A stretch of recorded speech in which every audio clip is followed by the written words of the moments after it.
السلام علیکم ورحمۃ اللہ وبرکاتہ۔ بسم اللہ الرحمن الرحیم۔ اذان اور اقامت کا جواب دینے کے بارے میں شریعت کا کیا حکم ہے، اس کے بارے میں آج کی ویڈیو میں نے بنائی ہے۔ ابن عساکر نے روایت کی کہ رحمت دو عالم صلی اللہ علیہ وسلم نے فرمایا، اے گروہ نساء یعنی عورتوں کی جماعت، جس وقت حضرت بلال رضی اللہ تعالیٰ عنہ کو اذان اور اقامت کہتے سنو تو جس طرح وہ کہتا ہے تم بھی کہو کہ اللہ تعالیٰ تمہارے ہر کلمہ کے بدلے 1,00,000 نیکی لکھے گا، 1000 درجے بلند فرمائے گا اور 1000 گناہ معاف فرمائے گا۔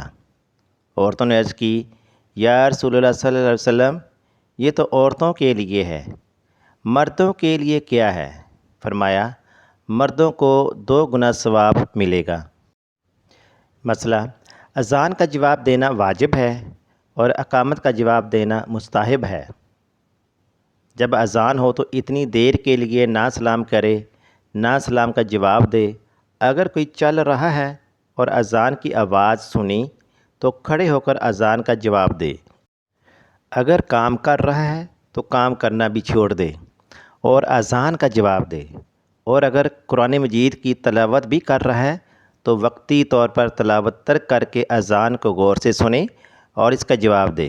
اللہ کے حبیب صلی اللہ علیہ وسلم نے فرمایا، جس شخص نے اذان میں اشہد ان محمد الرسول اللہ سن کر آنکھوں پر انگوٹھے رکھ کر چومے، میں اس کی قیادت کر کے اس کو جنت کی صفوں میں داخل کر دوں گا۔